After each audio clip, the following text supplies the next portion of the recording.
and welcome to the second talk of the Frontline Club series, looking at the still image. We'll be broadcasting this program the first Thursday of every month. Please nip into the Frontline website to view all their events that Pandora has organized. The Frontline is my favorite watering hole in London. If anyone's been there, they know exactly what I'm talking about. They have provocative events and brilliant cuisine. Cannot wait for it to open after we are all released from this lockdown and I can finally open up the shackles on my desk. This feature will feature the influence and the impact of the still photograph. On a very personal basis, the still photograph for me captures a moment in time, allowing the viewer to really slow down. It allows for contemplation. Today's theme is the most influential photos ever taken. Powerful photography is a form of bearing witness, a way of bringing a single vision to the larger world, creating a strong empathy for the storytelling, demanding, I think, a call to action, or perhaps not at all. Because some imagery can create a persuasive atmosphere where change is possible. Our panel of experts today have been invited to select a variety of different images. Some you may know and some may be a bit surprised.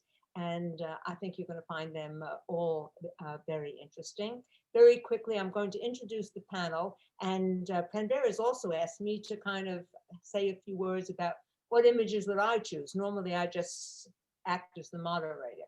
First, I'd like to introduce Aiden Sullivan. He's the CEO and founder of Verbatim Photo Agency, which represents some of the world's most respected filmmakers and photojournalists out of New York City. Aiden, you can correct me now. What I was researching is that you started a very dynamic career as a photographer. So everybody sitting here is probably a photographer at one point or another in their careers. And you joined the Sunday Times in London as picture editor, and then you became, I believe, the photo editor for the Sunday Times magazine. You joined Getty Images in London after, and now you are in New York.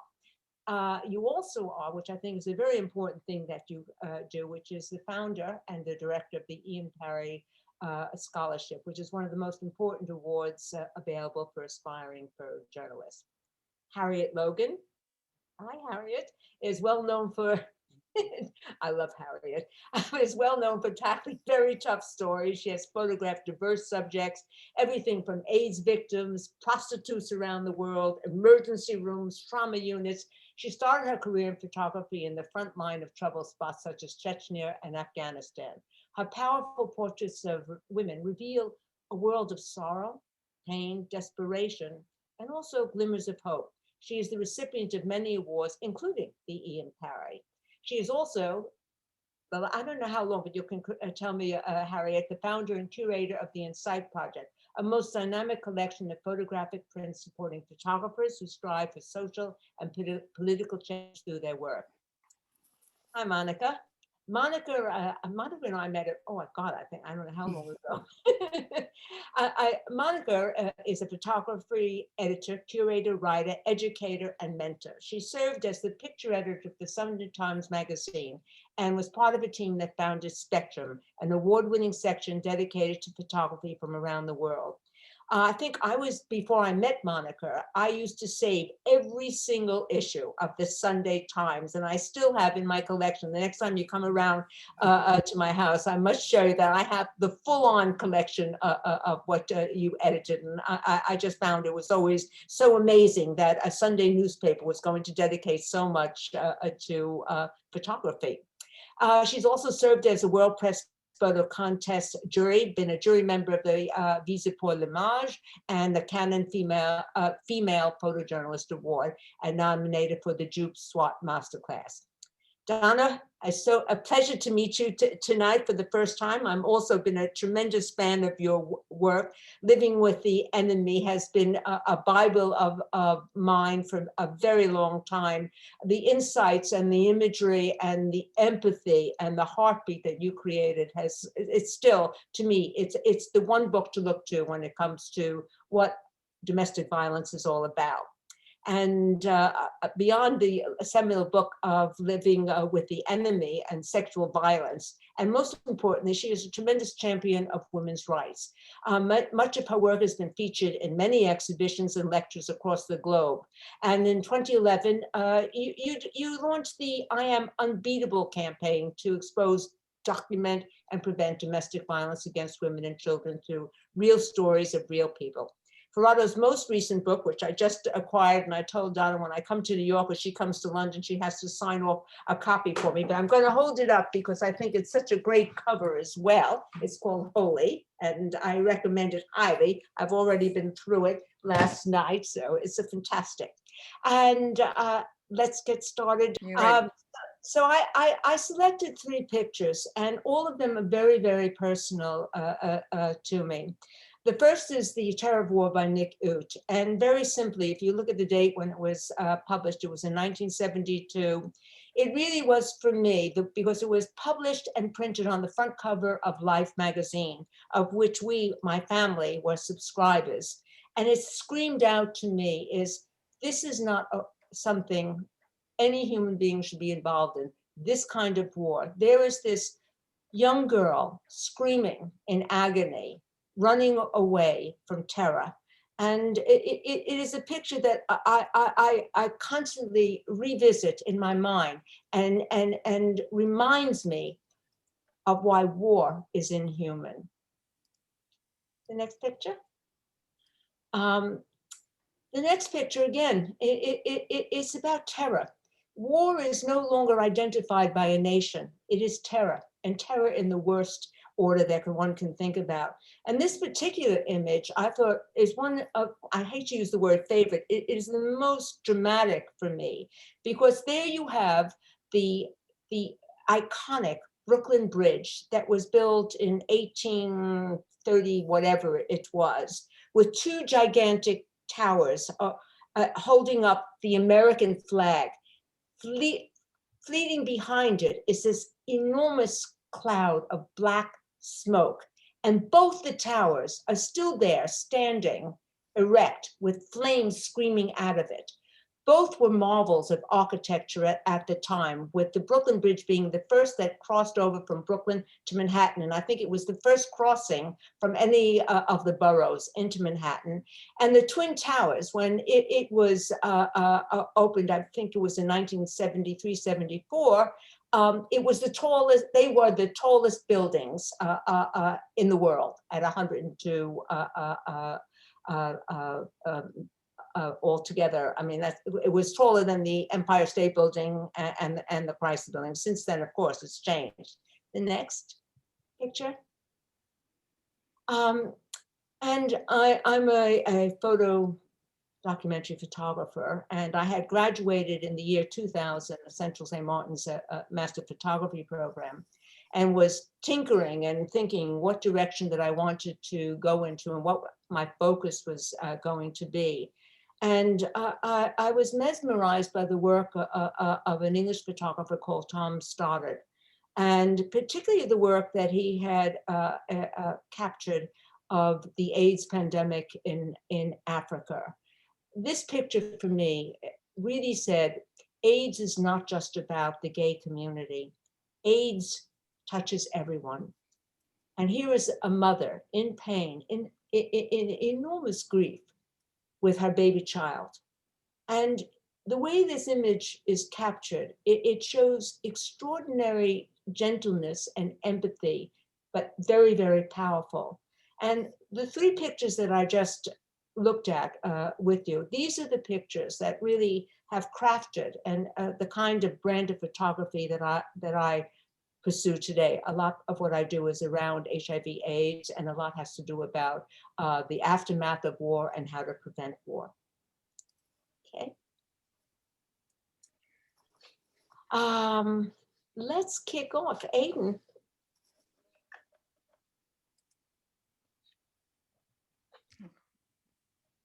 Hi, everyone. Well, first of all, I just want to say thank you to Carol for putting all this together, and thank you to Pran and everyone at the Frontline Club for inviting us to have this this discussion. And I think it's worth just starting off with, the premise of what makes a photograph so important and influential. And I think, you know, if we just think about how we interpret information, our brains can interpret visual information much, much quicker than text. And I think that's why images that are incredibly powerful have such an impact on us. And I suspect all members of the panel have had that moment where they've seen an image and they've been inspired or feel empathetic towards the situation. And I think also it is subjective. And I think, you know, if you chose another 5 panelists, you'd have a completely different set of pictures. But in the end, it's what a photograph can do on an emotional level. And I think kicking off with this one, you know, this is Brent Sturton. I don't think it's an image that we'll ever see again. I mean, the backstory is that Brent was on assignment for Newsweek magazine in Virunga and got a call at 3 o'clock in the morning that there'd been an incident. And what you're seeing here is a silverback gorilla, of which there were only 480 in the world at the time, being carried out of the jungle by his keepers, his rangers. And what had happened was when they came across the gorilla, he was found with his fists on his chest because he'd been beating his chest to protect the females and the babies. And he was gunned down by a machine gun. Now, the story behind it is interesting. And it just really talks about, you know, man's greed and how we are affecting the planet, because the reason he was shot was to deter ecotourism, because Virunga is incredibly rich in charcoal deposits. So these poachers were killing these animals to deter tourists coming to see the silverbacks in the wild, so that they could access the charcoal that was obviously, you know, worth a lot of money to them, where the ecotourism wasn't. So I think we won't see an image like this again for a long, long time, I don't think. And, you know, Brent, being an amazing photographer, you know, worked very, very quickly. And all the land here is flat. So he climbed up an anthill so he could get that one shot that really captured something so, so tragic. Just an amazing image. Should we take a look at the next? Okay, so there've been so many images from war, and you know, sometimes they're too graphic, and you know, people turn away from them. And the reason that this image has always stood out for me, and I saw it when I was a young man wanting to be a photographer and following in Don's footsteps, which of course never happened. But this was a man who'd been involved in the Battle of Hue. It was a 3 or 4 day battle. And at the end of it, Don was there with the Marines, and he came across this man. And as you can see, he has this, what was then termed the 1,000-yard stare. He's so shell-shocked. And we knew that, you know, shell shock existed in every war, in the First World War, but it wasn't called that. It was called cowardice then. But this man is destroyed. His mind is destroyed through what he's seen and you know, the trauma that he's gone through. And I think it says a lot, because it talks about, you know, how devastating an effect war can be on the human persona. And this image to me really, really sums it up, and it scares the hell out of me. And Don, you know, as he went through his career, if you look at the eyes, as he continued printing it decade after decade, he would make the eyes darker and darker and darker, because in a way, Don was always worried that his imagery had never actually played a part in making anybody do anything, which of course couldn't be further from the truth, because Don has inspired so many photojournalists for many, many decades, and his work is so incredibly powerful. And he continues to inspire young photographers. And, you know, I know, for example, that there are young photographers on this call, like Daniel Harvey Gonzalez, who looked at Don as a real beacon. So we move on to this. This was an image, and I think really what stands out for me about this image is the courage. I mean, this is 1957. This is Dorothy Counts, who's enduring a mob, who are yelling at her, screaming at her, and she's going to a North Carolina school for the first time. And imagine the courage of this young girl in 1957. She's 15, and she's having to listen to all of these, you know, cruel ethnic catcalls. And, I just think her bravery is incredible. And when you think about now, how we as privileged white people are beginning to understand what it's like to be a person of color and to go through this kind of thing. This to me, kind of back in 1957, the courage of this young girl is just extraordinary. Ask a question, Aiden. I'm just going to intersperse. Can we go back to that picture for a moment? Mm-hmm. When I'm familiar with the picture, it wasn't just her bravery, but just look how she's dressed. Yeah. She's really elegant, of the era. This is 1957. She's wearing her very best dress. She's got glasses, I think, that are around. She is, she's not looking at her as a downtrodden, a poverty-ridden person, barefoot, and so on. She's there with enormous pride and stature, and it adds another level in my thoughts of how strong and how powerful that image is. And we're talking about the influence that imagery has. And interestingly enough, James Baldwin saw this image, and it compelled him to return to the US from France, where he'd been living, and he called it. His comment was, there was unutterable pride, tension, and anguish in that girl's face as she approached the halls of learning, with history jeering at her back. And he was so moved by her courage that he moved back to back the civil rights movement in the US. So that is an image that had profound effect on somebody who then actually did something. It was a call to action. So I think coming more up to date, I think we all know this incredibly tragic image of Aliyan Kurdi. This was taken by a Turkish photographer, Nilüfer Demir, who was working for a Turkish news agency, and she came across this just absolutely tragic image of a small boy, 3-year-old boy, who had drowned making the crossing into Turkey with his mother, his elder brother, who was 5, and the father. And the mother and both of the children drowned and died within minutes of reaching the coast. And I think, it was one of those images that truly went viral very, very quickly, and had an enormous effect on government and on people who were just, this was the public tragedy, the public trauma of what was happening to these refugees, and it really made people stand up and take notice. And in fact, I think it was the British Prime Minister who then called upon it in Parliament to change the refugee laws. And I think again shows that just one image can really change people's opinion.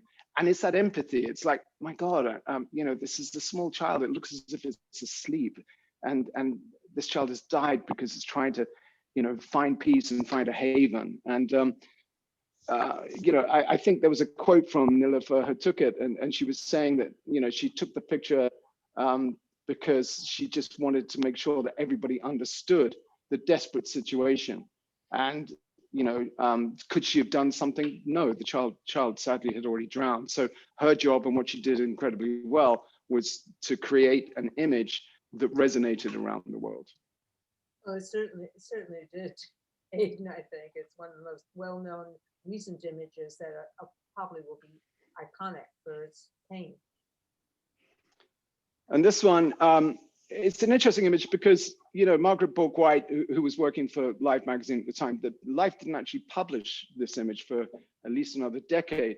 But there were many images that she took from Buchenwald and other concentration camps that were incredibly, graphic and appalling, showing, the remains of people who'd been in these dreadful concentration camps. And there was something about this. I mean, this is really, really photographer bearing witness. Without this kind of imagery, without this kind of documentary photography, those stares of those wretched souls that are staring out from behind the wire are haunting. And we don't turn away. We're actually brought in because we feel their pain, and we want to know and never forget what happened. So I think this is a photographer bearing witness, and this is a still image that has impact. and will make people remember. And I think, you know, that's an incredibly important role of documentary photography. And then I think we're moving on to Monica, right? Monica, if you run through this series, thank you for that, Aiden.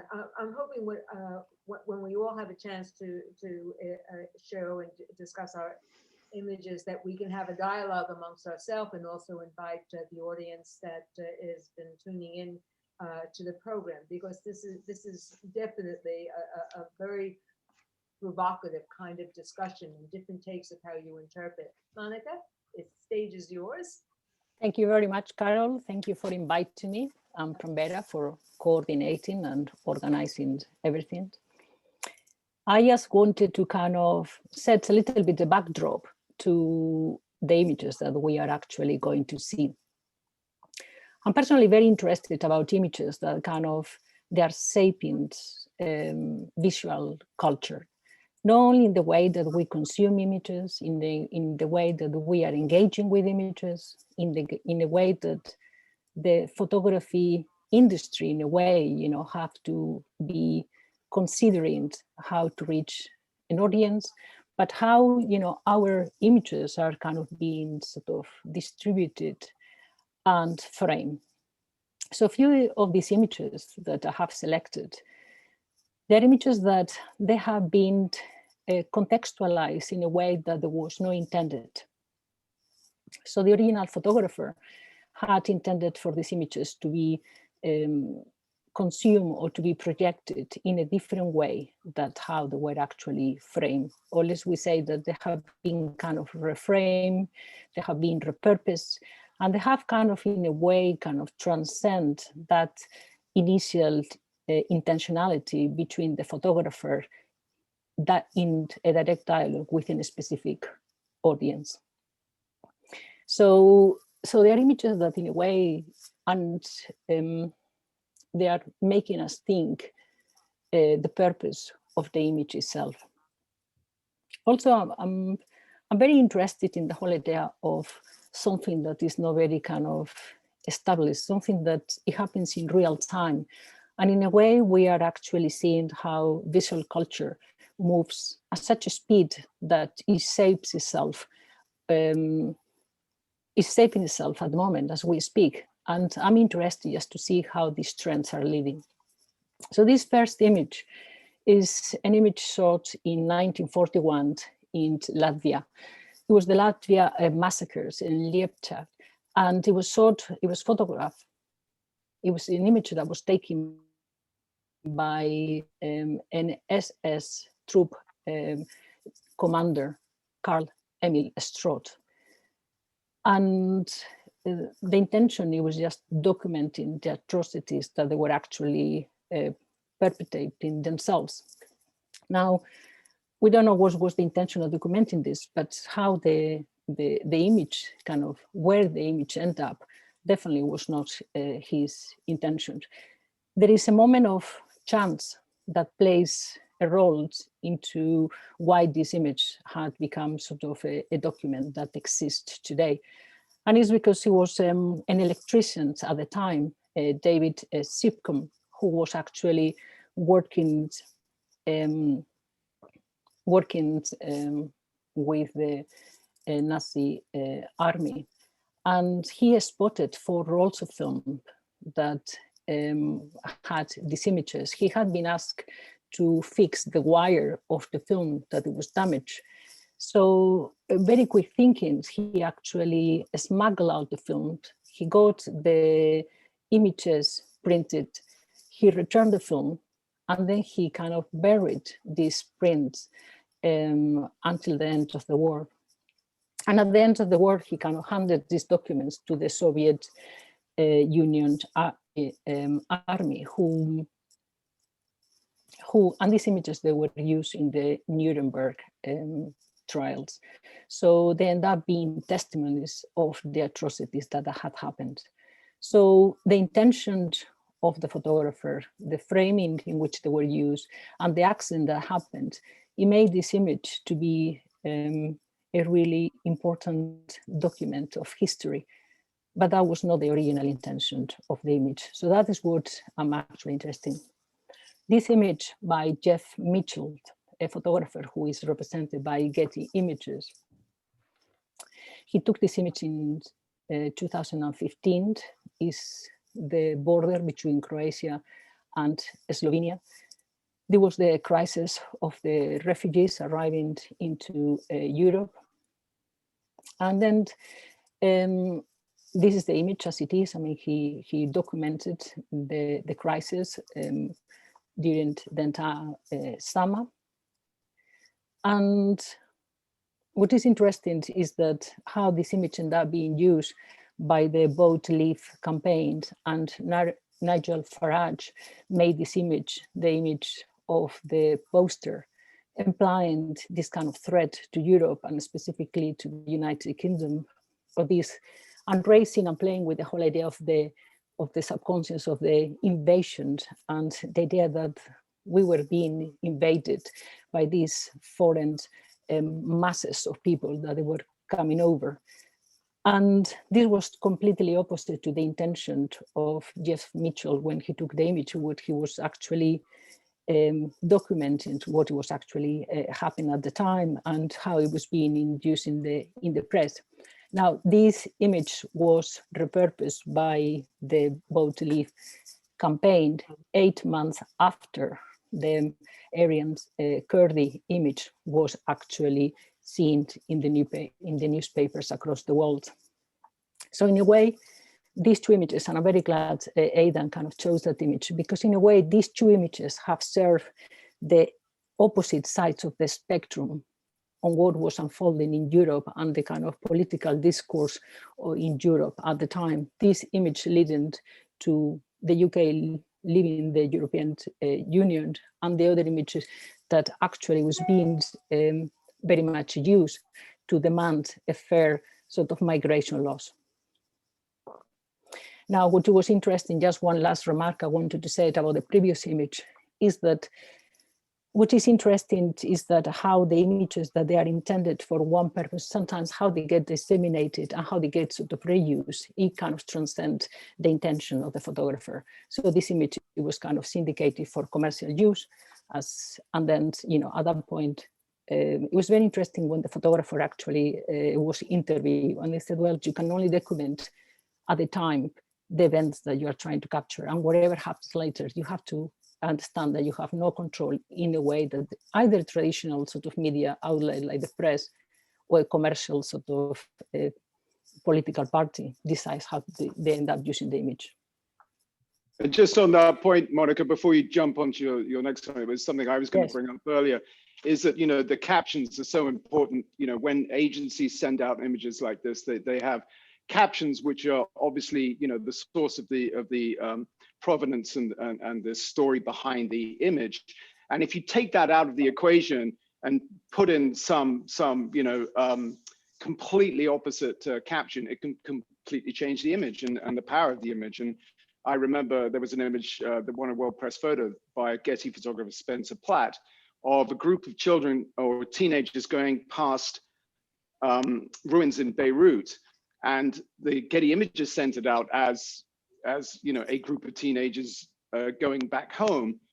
But by the time it got into the mainstream media and social media, they changed it to war tourists, which was not what Spencer had seen, and certainly not what they put out. But that was just to bolster your point that, you know, once that image leaves the photographer and then is distributed around the world, it can change. Exactly. And so this image, the hooded man, taken in Abu Ghraib by Sergeant Ivan Frederick in 2003. And in a way, this is an image that is it became the most memorable images of the Iraq conflict, the Iraq war. The intent, it was photographed from within, it was photographed by one of the torturers. The images, they end up being published and shown by CBS in 2004. And at this point, in terms of the American public, it was fine at the moment that America felt that it kind of lost the high moral ground when these images and the atrocities that they actually shown and the torture and the humiliation of the prisoners was actually viewed by the American public.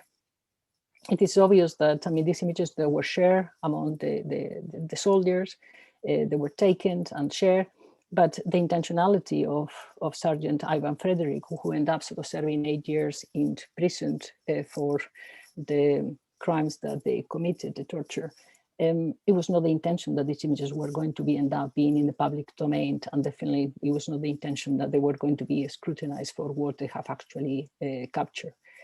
We can't really sort of, yes. Just stop you there for a second, because this picture, was taken by someone who was mocking and was not using, he wasn't a professional photographer. He was using, I think, some apparatus. I don't think it was regular phone. I think it was some phone. And, we've seen the other series of pictures. And of course, the whole series of what went on, they had at the International Center for Photography, I think they had an exhibition some years ago. But it's really important what you said, when we're talking about the influence and what the changes and when this was published, that this sergeant is now serving time in jail for crimes against humanity in the broadest sense. I don't know what the actual category was. I have to go back. Can you elaborate a bit more? I mean, what other things have you been able to peel back in terms of layers about this particular picture taken by an unprofessional photographer and shared amongst his colleagues and so on? Well, the reason why this picture, for example, is end up being the most iconic of the whole set, because there were several sort of images, is because first of all, which I found it quite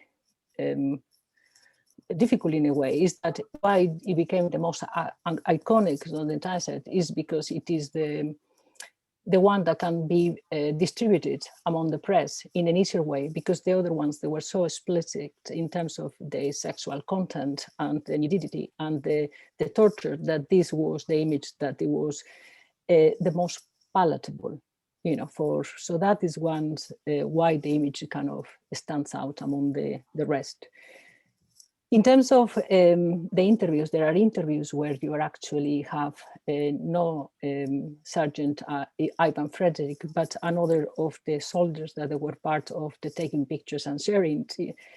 I mean, I think in the interview post he being in jail, he's actually trying to redeem himself in a way, trying to plead this idea that it was just the lack of awareness and understanding of the process of what they were doing. There was something that there was going to be so wrong. We have to bear in mind that a large percentage of the American sort of population still believe that torture is acceptable given the right circumstances. What was interesting is that torture was banned in 2009, shortly after President Obama arrived to the White House, and the military interrogations that were the black site prisons, where the CIA was kind of operating, they were actually banned. So we have a response to this type of images, these images in particular, that it was kind of the passing of the law by Obama. On the other hand, we have got a kind of more acceptance, the statistics shows an acceptance among the American population that, torture is not something that is completely wrong. Sergeant Harriet, want to say something here? Yeah. You're not turned on, darling. Sorry.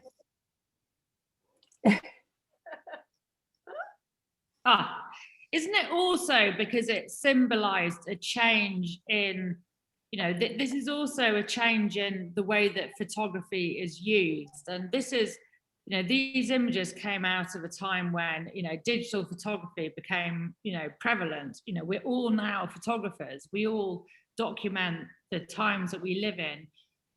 And somehow we don't feel kind of responsible for the pictures that we made. I don't think that the man that took this picture really realized you know, the consequences of, you know, what it was to make that picture. And we've gone from a time when photographers were historically working on analog, and, you know, it was a different process, to now where, you know, everyone has a camera on their phone, and, you know, we take pictures of pretty much everything, you know, and I think that has changed the way that we view, you know, the life that we live and the things that we see. And somehow photographing someone like that in that person's mind became acceptable. You know, it's a lot to do with, you know, with us and our relationship with photography today.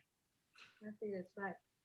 Monica? Yeah, but, Oh, sorry, Aidan, go ahead. well, I was going to say that this is a fantastic example of accidental documentation.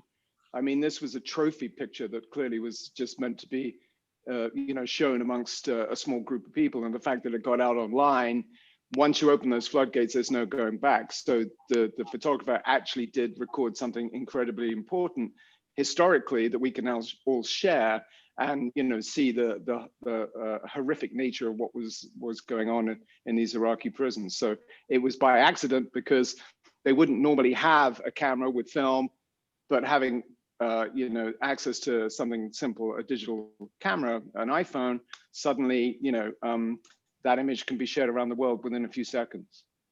You're absolutely right, Aidan, in regard to the communication. You go back, you know, 25, 30 years ago, and you were in Timbuktu, and you had to get your film processed and go through a whole host of things, and there was a delay factor. We are in the tiniest global village right now, where you take one picture and it can be all around the world in a nanosecond. One of the things I would love to put this to the panel, the first time I saw this picture, aside from the shock and what we knew as the backstory, the way the man was standing there, it almost had for me a kind of Jesus feeling, the arms outstretched, the head bowed down, and in this kind of torture with the wires attached. And it gave me goosebumps in some ways, of the very framing of it, which wasn't done purposely by the photographer or, you know, the sergeant at arms there. But the end result, you know, when I look at this picture, it almost has that But the crucifix. What do you think? I totally agree. I mean, I think that there was some input from the person taking the picture. I don't think that that's accidental at all. I think that there was, you know, there was dialogue going on, and, you know, there was a decision made about, you know, someone put him on that plinth, someone attached those electrodes to his fingers, someone, you know, it's intentional. That's not accidental. I mean, you know, you don't do that to someone accidentally. I'm sorry, but you just don't. And so I think that the picture is very thought out, and even more sinister because of that. I agree. If you look at the framing of the picture, you know, it's actually very well framed, and you know, it draws your eye in. And the fact that they've kept the cardboard box, can you imagine standing on that cardboard box and knowing that it's going to give way at any minute? I mean, yeah, you know, they accidentally captured something so horrific that you know, it just it leaves you aghast as and to this what is was going on. and the thing about this, the most horrendous thing about this, is that this is is where, you know, traditional photography, where photographers documented events that were, you know, historically important, because photographers were sort of, you know, they were there to document, they were there as witnesses. And this is the kind of, you know, this is the sort of shifting away from that. This is not a photographer. This is someone who is, this is the torturer, you know, this is the person that is inflicting this. And to just think that it's okay, and to use a camera to sort of, you know, it's like there's something so sinister in this picture. Yeah. I think it has no author. It's author, you know, I'm glad. One at a time. Donna, we haven't heard from you. We were all doing. You're on mute, Donna. Sorry, Donna. What's your thoughts on this? No, I'm not on mute, right? No, you're not. So for me, this picture is smacks of racism. And there's, you know, we've seen this photography for a long time, and we preferred not to even address it because this is, you know, along the lines of snuff film photography, where you use people, and it's always been women, you know, most of the time, men sometimes, children. I mean, there are people who perpetrate this photography and they make money from it. This is a business, you know, we must not be naive about this. You know, this photographer knew exactly what they were doing. And at the same time, you can elevate it to the kind of photography that we see, you know, as very, very popular in the world by this guy. This guy, I don't know, we're not going to really talk about him today, but this guy. And we can't see that, Donna. We don't, Yep. But we're not going to talk about him today. Boris Mikhailov.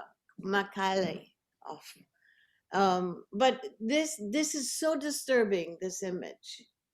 I agree. I think one of the other scary things about it is imagine the imagery that we haven't seen. Yeah, where the Yeah. people You know, are. that's what it posing. really makes me think about. This is a trophy picture, like you said. Yeah, Definitely. I think, Donna, I think you're absolutely right. It is a trophy picture. But we're gonna be, I want to start moving forward. Monica, this is your platform, so I just sort of, because this picture is so in your face, kind of a thing, like nothing ever before. So if you would carry on, Monica, with the rest of your imagery, please. Thank you. I mean, of course, you know, just to add, in terms of the photography industry and how we are, and the idea of professional photography and amateur photography and where the boundaries are, we have to think that the Iraq war, it was a really turning point in terms of how professional photographers were actually freely or non-freely able to capture that conflict. The idea of having to be embedded, that kind of really changed the relationship of the free agent photographer. The idea that this becomes the most iconic sort of image of that conflict, and is actually photographed by a soldier with no intention of having been seen in the public. It really kind of makes us think in terms of how the relationship that we have in terms of professional photography and audiences and so on. So moving to the next image, Good. which is very much where we are at now. But before you start, Monica, you'll have to explain, because you know the title of this whole, you know, this presentation is about the influence of the still image. And there is Bernie with his mittens wearing, we know it's got to be around a pandemic and so on. And I'm really interested in how you have selected this. So if you would tell us all about the story.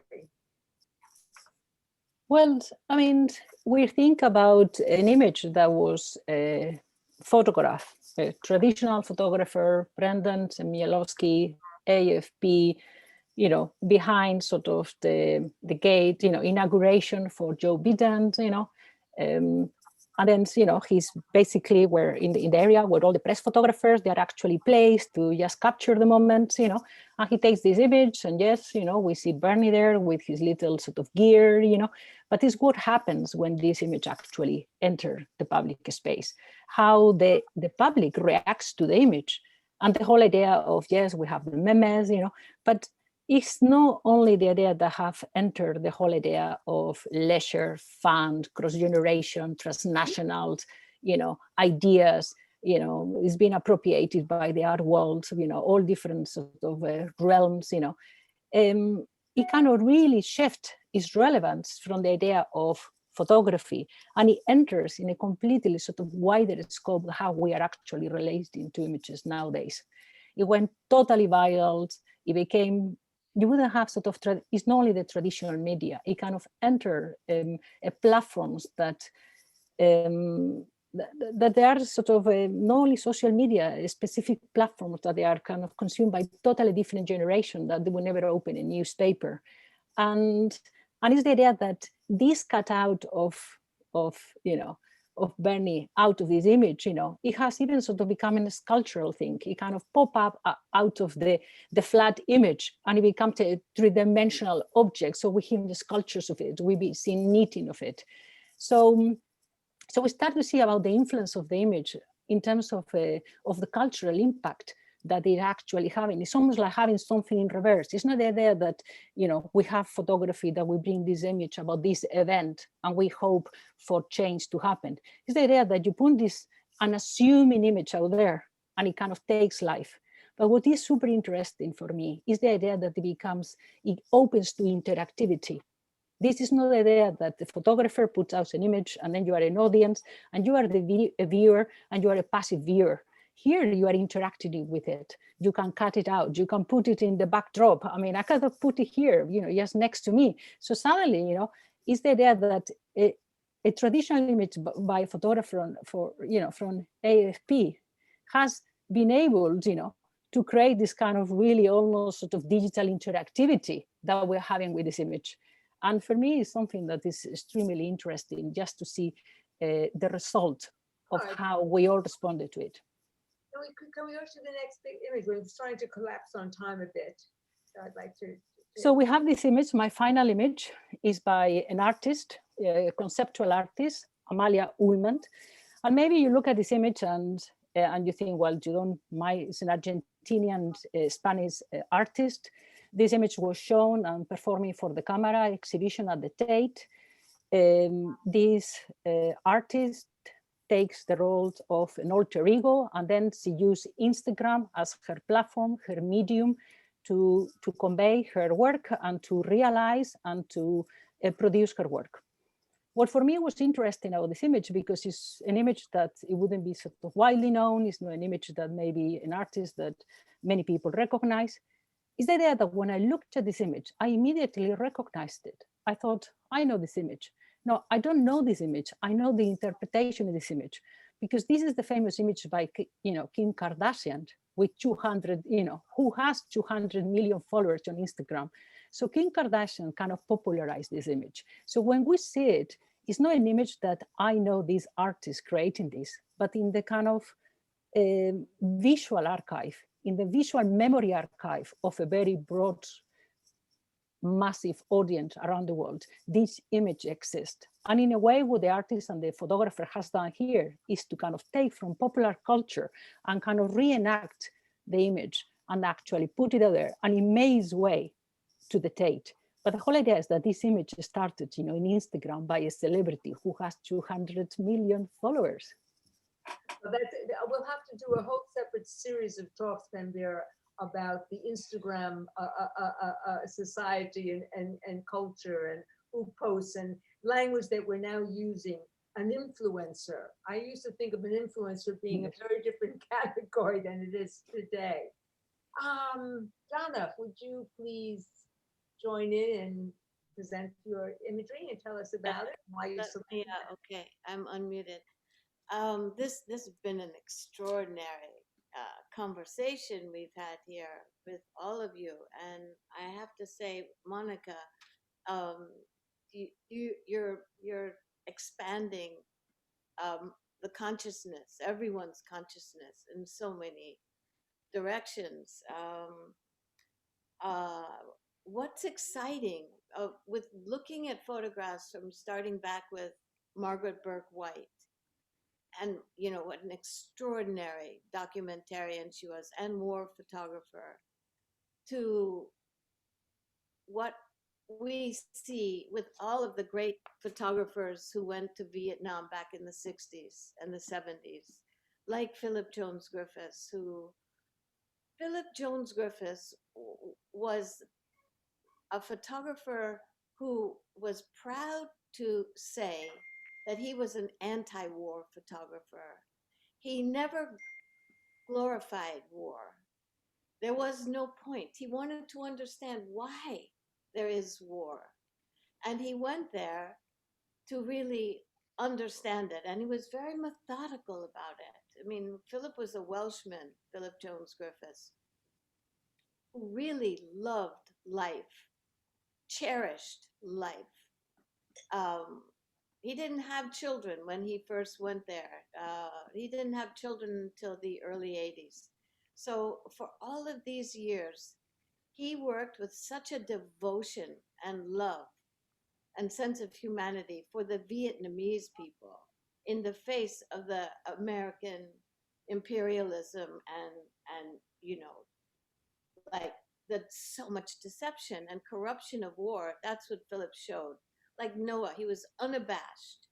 And what I've just, we can go to the next, this is a very powerful picture of a civilian. But what really moved me from the beginning, from meeting Philip in I guess it was 1980 at the RNC convention in New York City. And he was so full of life. He was like a big, jolly man. You would never know on meeting him with these twinkly eyes that he would have such an ability to witness atrocity and give it meaning, within the frame, within so what I want to say about Philip is that the pictures in Vietnaming really moved me so much were his pictures of women and women looking after each other and their children and the elderly. He felt it, whatever Philip felt, he put into his photographs. That's the beauty of the horrific things that you see in Vietnaming. Let's see the next picture. Can I stop you there, Donna? This picture, just go back for a moment, Pandera, if you don't mind. I know this picture, and it's very painterly. It's very elegant, and it's quiet. It's almost like a visual, a poem is the way I would describe it. I'm very familiar with his work, but this one in particular, I've always loved the way the child is being found, and the child is not well. Obviously, I don't know the whole backstory of all of that, but I always find it interesting to see imagery like this created by a man with a soul that understands what's happening. Can you just slightly elaborate on that? What do you know about the backstory? Whenever you were in front of Phillips, this great big Welshman, whenever you were in front of him and he was photographing you, it was for a reason. He didn't even have to say it, but you knew that it mattered. You knew that it mattered because I would imagine he spent a lot of time there. He didn't just take that picture and move on. It broke his heart. It really mattered to him. And that's why everything about it is perfect. This has, and it feeds your senses. You feel that. You feel the breeze of the fan across her perhaps her child, perhaps her baby sister, who's just had her arm amputated. I don't know. There's just so much suffering all around, but you feel the beauty. You just, you know why Philip went back to Vietnam again and again and again. Agreed. Can we go to the next picture, Donna? This is very powerful too, because in this picture, Philip he's identifying with the victim, with the Vietnamese soldier, and he recognizes in the Americans a kind of like admiration in them, that here is this peasant. They all have like the best equipment, and all the money in the world backing them. And they see who the enemy is that they're fighting. They're kind of in shock and awe. I mean, this is a time when photographers could go around with people in war and really see like the face of humanity like never before. Well, that's it. That picture certainly is poignant, and I think it communicates that you almost need the caption in it. Although the caption helps, but just looking at it, He doesn't have any. It is very good. Philip's book is full of the for one thing, Philip was not only a photographer, he was a writer.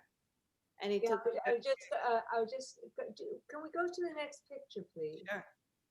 I was just going to say that one of the things in studying his work when I was a student, and even now when, of course, of my library, I always think he's one of the most amazing writers. He's so articulate and expressive and so on, and has a real turn of phrase and a command of the language. And he was witty, and he could, cut your throat in a second with 5 words, right? He was brilliant with the. All right, so looking at this picture, Donna, and it's beautifully framed, and it's almost like a Henry Moore sculpture. Looking at his body of work, what do you think his imagery has been able to accomplish to influence anything in any direction? What's your sense about that? Well, I do think that Philip's photography, which appeared in the pages of the greatest magazines in the world at the time, so it was part of the consciousness in turning against the war, certainly. But when he did his book, he did it on his own, and that book was an indictment of the U.S., what we did in Vietnam. So he wasn't afraid to indict the enemy, to say what it was. And so that was good. But I think he also paved the way for many war photographers today that are very celebrated, that we know their work so well, but they were influenced by Philip. Because I think that's important, because it's not just did it trigger change in terms of the wider policy of things that are happening, but also how does it see the next generations. But at that time, let me ask you, Aiden, were you editing at that time, or were you too young and only 24 7/8? I was actually about 15, but it was images like those of Philip's and Don's that actually inspired me to become a photographer and enter into this world, a world that I've been in since I was 16 and have never done anything else. But it was images from Vietnam. My father was a pilot, and he used to bring back copies of Time and Newsweek. I remember seeing these images as a teenager, and I just couldn't get my head around how man could do this to man, and it fascinated me and horrified me at the same time. So yeah, an absolute inspiration. Harriet, what are your thoughts?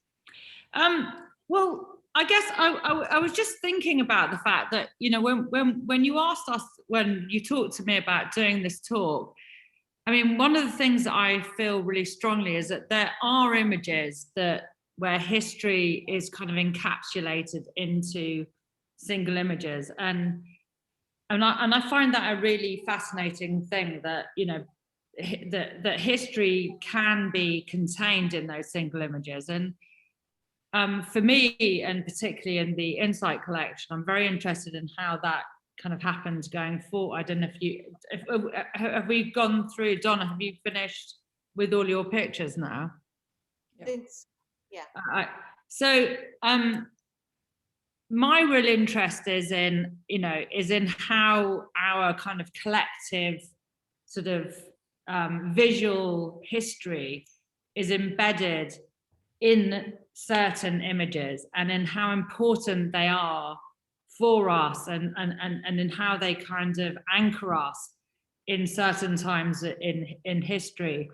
And I found it quite interesting, because when I was asked to choose pictures to do this talk, I didn't take any notice of the bit where it said 5 pictures, and I spent a whole day, and I came up with 30 pictures, because it's really hard to cut it down. 5 pictures is kind of nothing, because you start with the Normandy beach landings. You start with these very sort of iconic pictures that you think back to Belsen, or you think to, well, there you go, the Normandy beach landings, or you think to Belsen, or you think to 9/11, or there are these events which become encapsulated in a single image, And I immediately thought of sort of 20 pictures, and then I had to sort of cut it down to 5. And one of the things that I felt very privileged about was that one of the 30 pictures that I'd chosen included Donna Ferrato's image of Diamond,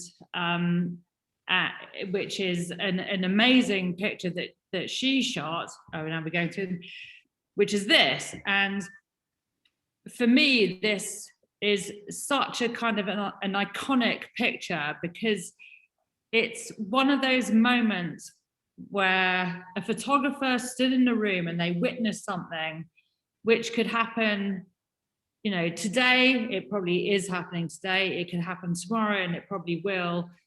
And it is just, it's not about history. It's about, you know, the human state.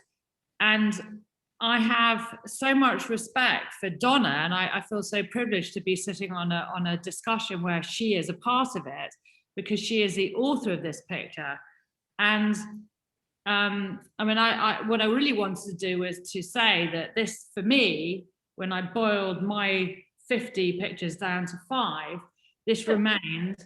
So I really wanted to say, you know, Donna, you know, how the hell did you take that picture? So Donna, how the hell did you make that picture?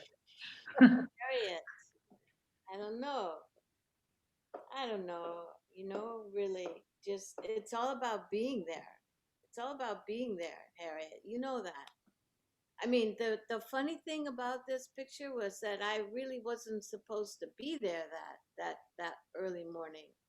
Usually I would ride late at night until like 4 in the morning. But on this day, I decided to start out at 9 o'clock in the morning, go with the cops. You know, because I wasn't seeing anything different from what I'd seen for maybe 3 years before. And on that morning, we were answering the call of this young boy who said his father was beating his mother, and we just, you know, and he had a knife, and we just busted in there, and everything kind of went to hell, and, you know, real fast. And when everything kind of, and it was dark in there, and I had to put a flash on the camera because I wasn't prepared. It was supposed to be morning, but I got the flash on, and I got this picture just in the dark, having to shoot the flash into the ceiling because this was a dark room. I couldn't see anything. I could only hear the boy talking to his father. And I took that picture, you know, with, you know, what was it, what kind of a flash did we all use in those days? Yeah. 7 something, you know, and just got it, you know, calculated everything. And that was the first time I'd ever seen a child stand up to the abuser and say, I hate you for doing that. But Donna, that my question for you is, you know, when we're looking, like, this is a conversation about pictures that changed us, you know, us as humanity, us as society, us in the way that, you know, these are what we're supposed to be discussing here are the pictures that made us stop and go. So you tell me. Well, you tell me.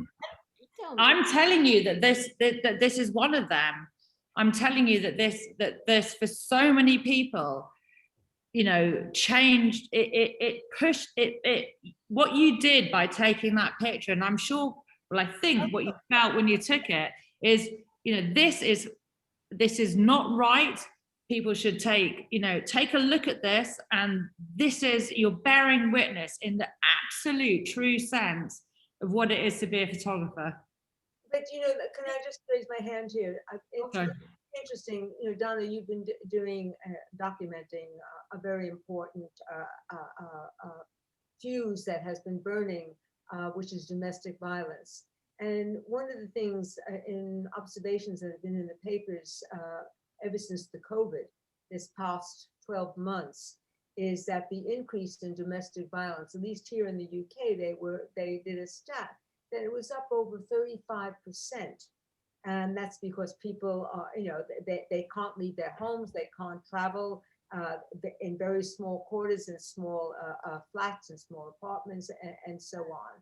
And that irrespective of what we actually see and what is documented and what the papers and so on and broadcast may be able to show, it doesn't seem to have hampered or dampened down the absolute epidemic that we have of domestic violence in all worlds, in the developed worlds, and certainly also in the developing worlds. I mean, what is your thought on that? You've been documenting this for a long time, domestic violence. What's your sense about that there's no change? Well, Carol, I have to say that this is one of those Rashomon moments where things have to change because of the attention that's being moved around so much. Like, imagine what those police were saying and feeling in their heads when they heard that boy shouting at his father. Imagine what they felt hearing that, and then a picture that was taken of that moment, and then suddenly it's appearing in Life magazine and Time magazine and all the magazines all over, and it just keeps going on and on and on and on. Nobody can get away from that picture. I mean, honestly, the mother, this has been hard on the mother back there all these years to keep having her life played out on a screen. You know, this is a picture that's very intense for everybody. But Donna, isn't that the thing that makes this such a brilliant picture? Is that it, in a sense, this is an issue that has not gone away. It still exists today. Yeah. And when a photographer like you can make a picture like this, I mean, one of the other images that I have in, you know, my 5 that I found so hard to edit was the incredible image about, it was called The Face of AIDS. But again, what it did is it humanized something. It made us look at something that is, you know, even though, you know, you made this picture in 1987 and it's still relevant today. It's still relevant. Just to say, I think this is a perfect example of how a photograph can give us an immersive experience. I mean, Carol is talking about all the statistics around domestic violence at the moment, and you know, we all feel, you know, horrified that this is going on, but it's an image like Donna's that allows us to empathy. It allows us to understand what it's like to be in that situation, and it's such a rare thing. And I think this is one of the best examples of that. We know this is going on around the world, but we've never actually experienced it ourselves, and yet this and you put us in the room with that. Exactly, you stood us in the room with that boy, and you made us as angry as he is about it. And that is the incredible thing about it. You know, you drew us into that situation by you being there. And just let me stop you there. I think in studying photography, and particularly documentary photography, one of the things a good documentary photographer does, as you have done in this picture, Donna, is puts you in the room. It puts you there. And that makes you much more, not just empathetic, but you can identify with it. And not many pictures can do that. But a good picture, if it sits you in the room, and a good picture will sit you in the room, then you say, why am I here? And what else can I do? I mean, what's your thought, Monica? You know, you've been looking at this kind of imagery for a long time. How do you see an image like this and the actionable outcome of something like this? Of course, you know, I mean, the strength of photojournalism and documentary photography, it was the idea that it touches emotionally. That is what Aidan said at the beginning. So it was the whole idea that we had a kind of really immediate response to want to react to it, right? So, and I think there is power in to engage, you know, collective emotions.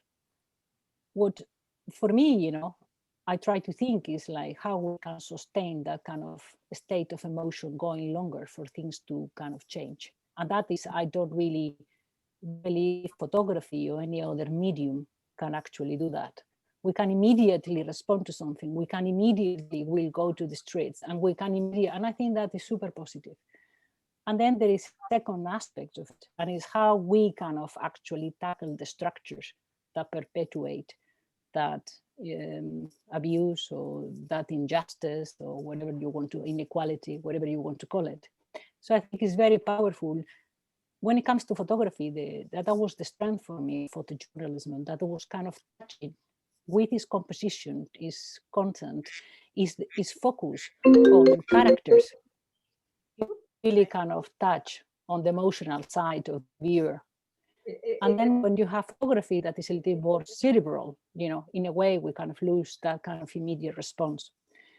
What I cannot really, I never really felt, but I think that's what. Because we're starting to really run out of time, and I want Harriet to finish on her presentation. Yeah. And then we'll do Oh, sorry. back to you, Harriet. Oh, sorry. Well, anyway, so after, I mean, Donna, it's an absolute privilege to like talk to you about this image. Honestly, I do think it's one of the best images about domestic violence I have ever seen. And it, you know, it's so relevant today as it was when you shot it. And seriously, thank you for having been in the room and made that picture. It's incredible. I can't remember what I did next. Oh, sorry. So we're having such a good time anyhow.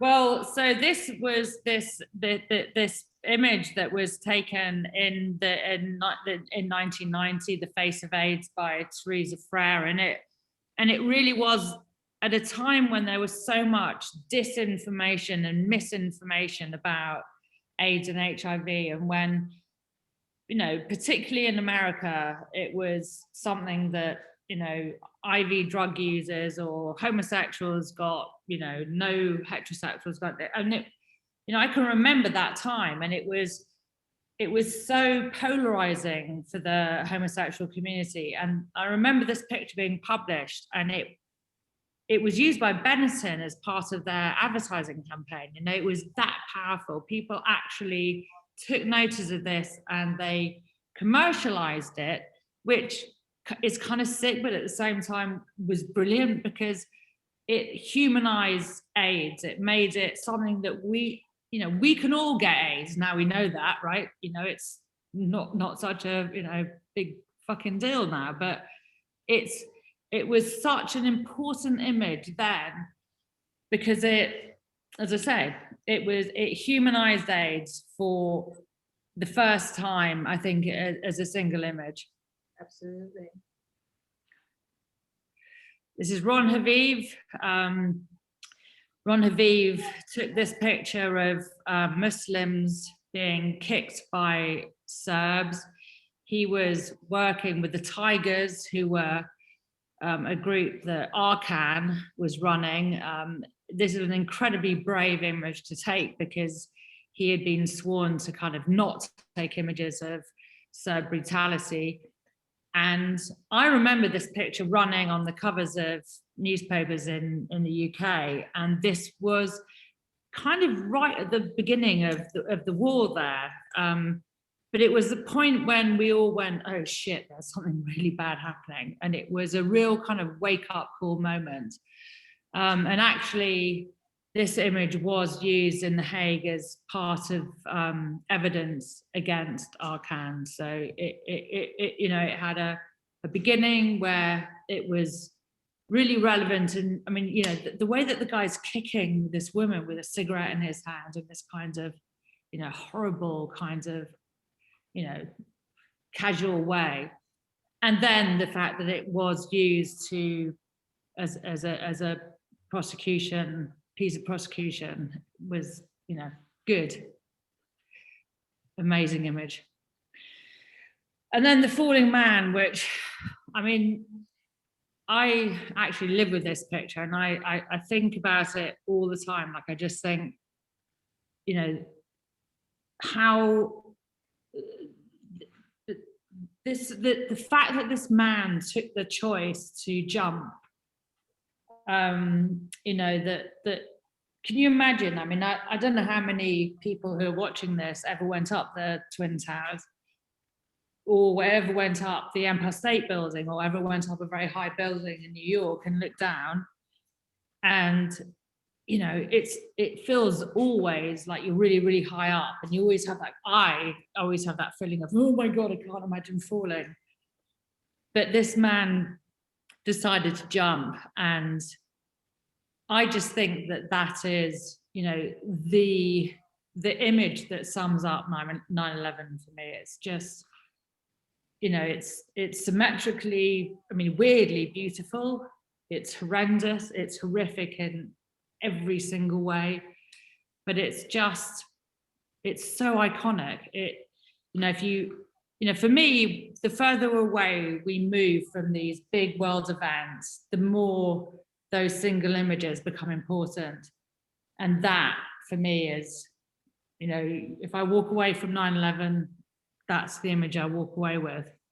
Again, Harriet, you're right. I mean, it's that personal experience. You know, you can't help but think how bad it must have been for that man to jump from that height, and what he had been facing had he not jumped, but also just his pride. I mean, if you look at him, he's standing to attention. It's just, it is an extraordinary image. Yeah. And then this too, I felt like, you know, a lot of the pictures that I was choosing felt incredibly negative, and that's probably because, you know, negative pictures are always the ones that you notice when you know, when change happens. It's usually for a negative reason. I mean, you know, now I'm looking at COVID, and what are the pictures, what are the images that we're, you know, COVID is something that's affected all of us. We're all of us going to walk away from COVID. What will we remember? What would be the one picture we show to our grandchildren about COVID? How would we get them to understand what it is that we went through, like in one picture? And it's an interesting thing, like, you know, how do you narrow it down? How do you minimize it? How do you condense it? And I look at this picture of Greta Thunberg, and this is before she managed to do all of the stuff that she did. And it's just her, just this little kid sat outside Parliament, and just her on her own. And you think that little kid did so much, you know, and I love this picture for that reason, because it's so innocent and so simple, but yet so huge, you know, in what happened after. And again, for me, iconic images are about, you know, what happens, what effect did they have? And that for me says everything. And of course, George Floyd. I mean, how can we ignore this? And shot by someone that was passing in the street. It's a still out of a video, and bears great testimony to the fact that we're all photographers. We all have an ability to document our history. We all have phones. You know, you go to any event, any concert, anything, and everyone's got their phones and they're recording it. You know, those recordings mean something. You know, this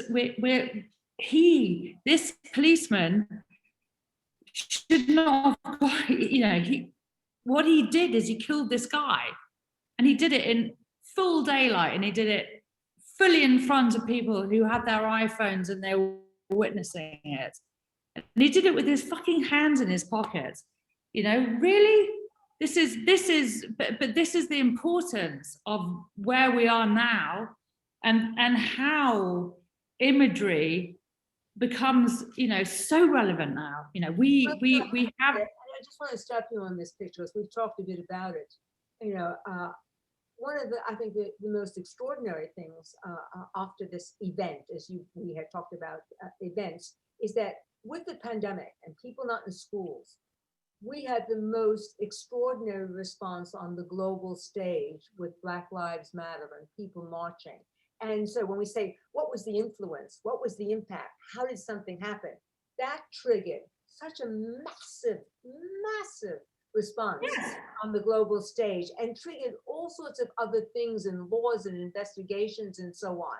And this is a snap not made by a professional photographer, although, as you rightly said, everyone has their iPhones and whatever phones, and I shouldn't be trying to market an iPhone. And you know, when we talk about the influence of an image in today's world, that is like shockingly. This is my point. This is exactly my point. And when I had to boil my, 50 pictures down to 5, I had to include this because, Black Lives Matter pretty much came out of this image. This, and it's not just the image, it's this man saying, I can't breathe, And a man, Well, the knee on George Floyd is from the man whose name is Chauvinist. His name is Chauvinist. And it's being filmed by only one photographer, Darnella Frazier, a 17-year-old high school girl of color, a Black girl, who stood there very bravely and didn't get nervous or cry or run away or scream or talk. She said nothing. She just locked eyes with Chauvinist as he murdered that man, that innocent man. I mean, of all the images we've seen today, I find this the hardest to look at. I mean, we're watching the murder of a Black man, and I think it did shake the world. And I think this panel is an all-white panel, and we don't have anybody here of color that's here to represent the feelings. I've learned so much in the past 2 years living in New York and seeing Black Lives Matter and trying to be an ally and trying to understand. And I find this image really, really difficult to look at. But again, it's bearing witness and it's making people stand up and take notice. And I think it's very, very important. Totally. Can we do the next picture?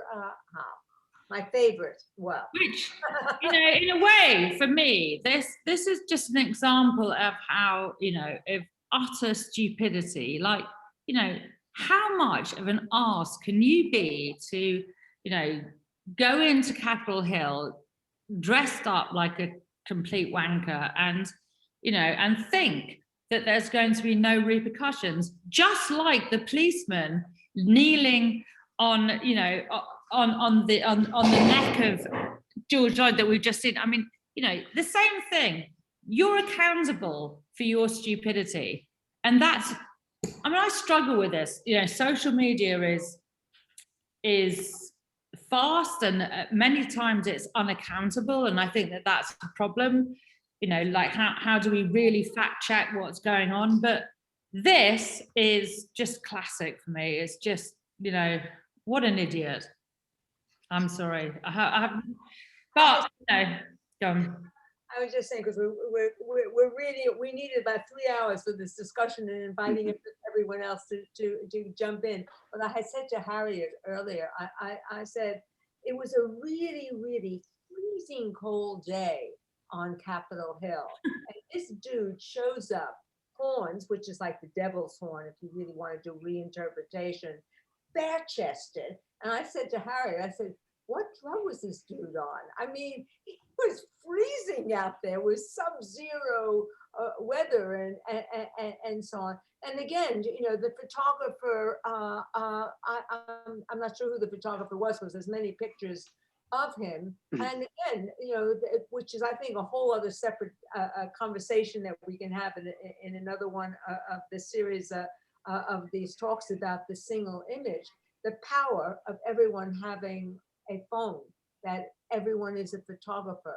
And if you looked at the stampeding as they were entering Capitol Hill, they were photographing themselves and doing selfies. They were photographing, marching and breaking windows and all the rest. That they had a greater access, because access is always everything, as we know as photographers, to document what they were actually doing in absolute real time. Panvera, I know that we've had so much to talk about, and there's so many more things that we can carry on, and I don't know whether we have any time to have and invite questions from the audience. I'm sure there are many. We do. We're trying to go to Anne Coxon, and here we go. Let's try. Okay, let's do it. Hello. Hi. We can't hear you very well. And we can't hear you. Can you speak up? So No, no sound. Here we go. am I muted still? You're good, come on. Now you're not there, you're fine. Sorry, I'm not a photographer, I'm a doctor, and I'm fascinated by the prevalence of death as the determinant of shock and humanity in everything you do. Except for the boy in domestic violence, but the imminence of death in The Falling Man, the AIDS picture, the boy on the beach. It seems that at the end of the day, a lot of our most iconic pictures are about people who have their humanity has been violated, and you catch this in a raw way. I'm somebody who takes pictures out of magazines and puts them up for years. I've always been very, everything I can't be and do as a doctor, you managed to encapsulate. Thank you very much. And that's an interesting comment. I'm just going to come back to that in a moment. The theme of this particular talk was about influence. And you're right, there's a lot of war, there's a lot of death and so on. We have another talk in a couple of months' time, which is called the DNA of an iconic image. And there, for example, we're not dealing with death at all. As an example of one iconic image of Demi Moore on the cover of Vanity Fair magazine, very heavily pregnant, which is an iconic image, and it has nothing to do with death, but really life, and her ready to give birth, done by Annie Leibovitz as an example. But this particular talk, we were really focusing on, can a still image create influence, impact, change for good, and maybe sometimes for evil? And that was perhaps why what you have distilled is an interesting, I find a very interesting observation, that a lot is related to death. We've got another question from Amita. Amita? Hi, Amita. Here we go. You've got to unmute yourself. Nothing like Zoom technology. Yay. Hi, yay. But I'm in the room. I've really enjoyed this talk. Thank you all ever so much. But one of the things that I found quite interesting was this whole notion. So just like the last contributor who commented that she was a doctor, I have a legal education, although I'm not a practicing lawyer, but this whole notion of photography as unintended evidence throughout, you know, particularly in the war space, and the fact that people, it's sort of like the law of unintended consequences is really quite interesting, as well as that, let's document what's going on for posterity, but also the evocative and provocative aspects of the, you know, photography is a force for good. It promotes and evokes social justice, as in Black Lives Matter, as in the civil rights movement, but also is used for propaganda purposes too. It's been really. Can I just start the answering that, and then hand over to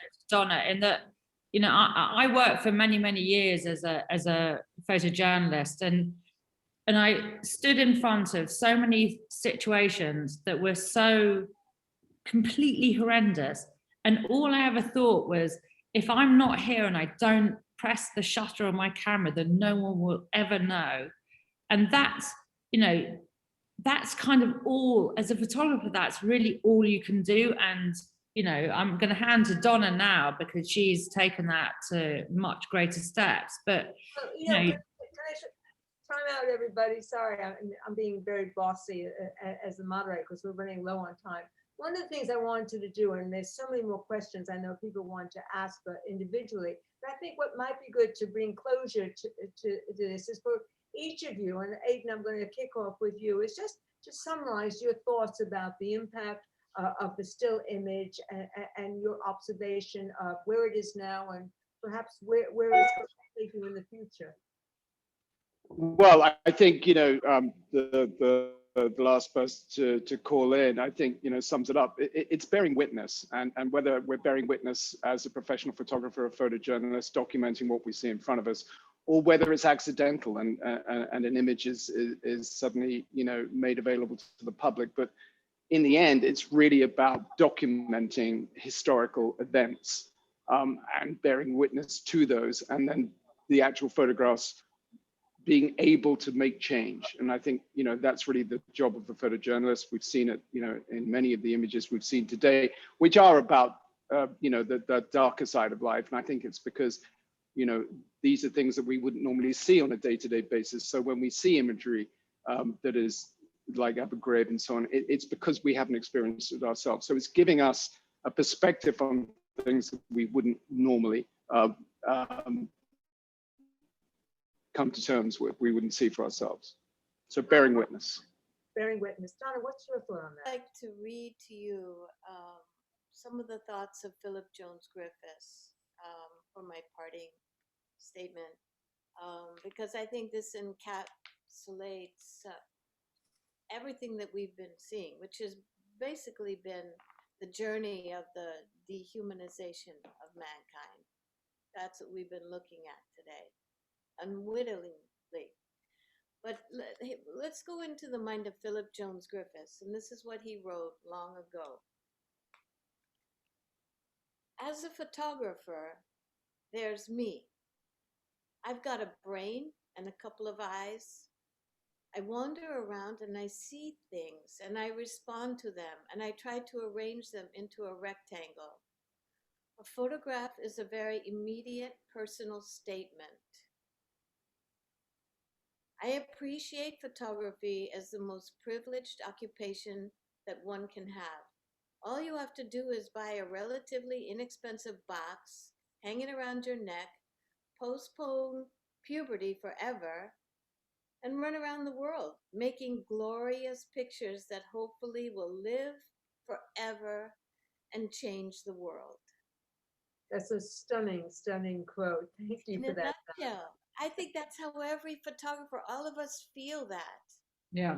We don't ask for so much, we just want to change the world. Monica, your thoughts, your summary thoughts? I love the comment, previous comments, both Aidan and Donna. I come from a little bit more rational perspective in a way, or maybe I'm removing the emotional engagement. I feel photography, like Aidan said that, but Donna as well. This is just sort of a document that is recording. I don't think we should give it more relevance than that. But I think what is very interesting going forward is the idea that history has been recorded by very few, and in the future is going to be recorded by many. So I'm very interested in two things: how history is going to be more balanced, more rounded and richer in the way that we record going forward, now that we have a lot of voices doing photography, and also the challenges that come when we are actually revisiting the past that we have captured. Absolutely. Harriet? I think it's very exciting going forward, but I think there is a lot of responsibility for all of us in this panel. Huge responsibility, I agree. Harriet? Well, I just think that we need to continue to believe that there are, proper storytellers and journalists and photographers who are out there who aren't biased and who are dedicated to telling us what is happening in this world that we live in. And we need to just listen to them. And we need to stop with all of the bullshit crap that is, invading our minds all the time, and just give them a chance to speak. They've got very few chances. There's very few, outlets for photographers to talk now. And, we just need to look at proper photography and listen to what photographers are saying. I'm listening to all of you.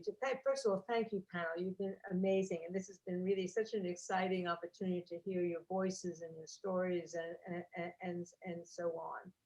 And certainly, unquestionably, visual storytelling done with authenticity is a historical bookmark that we all need to live by.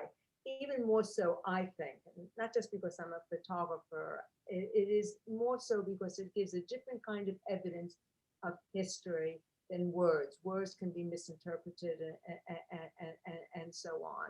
And I think photojournalism, photodocumentary will forever, flourish. There's going to be all these different hiccups and technologies, and we can talk about it. And we have people like all of you engaged in that and unswirling in your commitment to tell the truth, which is what it's all about. The industry will flourish. We just have to be more inventive and think outside of the box of how we're going to manage it all. So I want to thank everybody so much for participating in this. And our next gathering for the Frontline Club is going to be a very interesting category, and it's called the influence of minorities in photography. And very specifically, it's not just about the challenges, but I think, and I hope the talk will evolve at what the sway of minorities and Black ethnic minorities have been in the photographic world, particularly what's been happening the last decade plus, and what the artists are doing and how they're also influencing mainstream. So I hope everybody will join in. It's going to be the 1st of April. I know the 1st of April is the first Thursday, and it's always called the April Fool's Day, but we're going to have no fools on the panel. I can promise you that. And I hope you will all join in, and please log on to the Frontline Club to pull this together. An enormous, massive thank you to Brent Vera, who does everything in terms of the organization and structure. Yay for Brent Vera. Thanks, Fran Vera.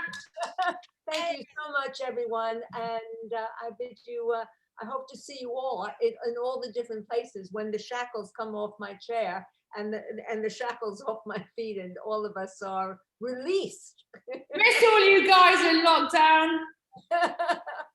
See you guys. Thank you so much. Great to see everybody. Bye. Bye. Ciao.